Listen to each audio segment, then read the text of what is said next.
ಕುಣಿಗಲ್ಲಿನ ಶಾಸಕರು ಮತ್ತು ಆ ಜನ, ಕುಣಿಗಲ್ ತಾಲೂಕಿನ ಜನ ನಮಗೆ ಬೇರೆ ಏನಾದರೂ ಉಪಾಯ ಮಾಡಿಕೊಡಿ ಅಂತ ಹೇಳಿ ಕೇಳ್ಕೊಂಡಿದ್ದಾರೆ. ಆಗ ಸರ್ಕಾರ ಮತ್ತು ಇಲಾಖೆ ಇದನ್ನು ಗಮನಿಸಿ ಒಂದು ಎಕ್ಸ್ಪ್ರೆಸ್ ಕೆನಾಲ್ ಮಾಡಿಕೊಡ್ಬೇಕು ಅಂತ ಹೇಳಿ ತೀರ್ಮಾನ ಮಾಡಿದರು. ನಾನು ಇದೆಲ್ಲ ಹೇಗಾಯಿತು ಅನ್ನೋದು ಹೇಳ್ಬಿಡ್ತೀನಿ ಅದಕ್ಕೋಸ್ಕರ, ಯಾಕೆಂದರೆ ಭಾಳ ತಪ್ಪು ಕಲ್ಪನೆಗಳಿದ್ದಾವೆ. ಅದರಿಂದ ಒಂದು ಎಕ್ಸ್ಪ್ರೆಸ್ ಕೆನಾಲ್ ಮಾಡಿಕೊಡಿ ಅಂತ ಕೇಳಿ ಅದನ್ನು ಸರ್ಕಾರದ ಮುಂದೆ ಪ್ರಸ್ತಾವನೆ ಬಂದಾಗ ಸರ್ಕಾರ ಇದರ ಸಾಧಕ ಬಾಧಕ ಎಲ್ಲ ನೋಡಿ, ಟೆಕ್ನಿಕಲ್ ಫಿಸಿಬಿಲಿಟಿ ನೋಡಿ ಅವರು ಅದನ್ನು ಅಪ್ರೂವ್ ಮಾಡಿಕೊಟ್ರು. ಕ್ಯಾಬಿನೆಟ್ಟಿಗೆ ಬಂದಂಥ ಸಂದರ್ಭದಲ್ಲಿ ಕ್ಯಾಬಿನೆಟ್ಟು ಅದನ್ನು ಪರಿಶೀಲನೆ ಮಾಡಿ ಅದಕ್ಕೆ ಸುಮಾರು 900 ಕೋಟಿ, ಎಷ್ಟು ದುಡ್ಡು, 984.86 5/1/24 ಕ್ಯಾಬಿನೆಟ್ನಲ್ಲಿ 986 ಕೋಟಿ ರೂಪಾಯಿಗೆ ಈ ಒಂದು ಯೋಜನೆಯನ್ನು ಅಪ್ರೂವ್ ಮಾಡಿ ಕೊಟ್ಟಿದ್ದಾರೆ.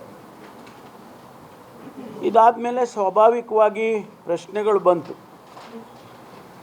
ನಮಗೆ ಕುಣಿಗಲ್ಗೆ 70 ಕಿಲೋಮೀಟರ್ನಲ್ಲಿ ಕಟ್ ಆಫ್ ಮಾಡಿದರೆ ಮುಂದಕ್ಕೆ ಕುಣಿಗಲ್ಲಿಗೆ ಹೋಗ್ತಾ ಇದಲ್ಲ, ಒರಿಜಿನಲ್ ಆಗಿ ಹಿಂದೆ ಮಾಡಿದ ಕೆನಾಲ್ ಇದೆಯಲ್ಲ, ಅದರಿಂದ ನೀರು ಬರೋದಿಲ್ವ? ಅದನ್ನು ನೀರು ನಿಲ್ಲಿಸ್ತೀರಾ? ಅದರಿಂದ ನೀರು ಕಡಿಮೆ ಆಗುತ್ತೆ. ಅಲ್ಲಿಂದ ಕುಣಿಗಲ್ವರೆಗೂ ಹೋಗುವಂಥ ಆ ದಾರಿಯಲ್ಲಿ ರೈತರಿಗೆ ನೀರು ಸಿಗೋದಿಲ್ವಾ? ಕುಡಿಯೋ ನೀರಿಗೆ ನೀರು ಸಿಗೋದಿಲ್ವಾ? ಈ ಪ್ರಶ್ನೆಗಳು ಸ್ವಾಭಾವಿಕವಾಗಿ ಬಂದಿವೆ. ಅದಕ್ಕೆಲ್ಲ ಉತ್ತರ ಇದೆ. ಯಾವ ಕಾರಣಕ್ಕೂ ಕೂಡ 70ಇಂದ ಮುಂದಕ್ಕೆ, 70ಇಂದ ಕುಣಿಗಲ್ವರೆಗೂ ಎಷ್ಟು ಕಿಲೋಮೀಟ್ರು? 228. 70ಇಂದ 228ವರೆಗೂ ನೀರು ಅವರಿಗೆ ಆ 228, 70 to 228 ಕ್ವಾಂಟಿಟಿ ಎಷ್ಟು ಹೋಗಬೇಕಾಗಿತ್ತು ಅದನ್ನು ಯಾವ ಕಾರಣಕ್ಕೂ ನಿಲ್ಲಿಸೋದಿಲ್ಲ. ಅದನ್ನು ತೀರ್ಮಾನ ಮಾಡಿದ್ದಾರೆ.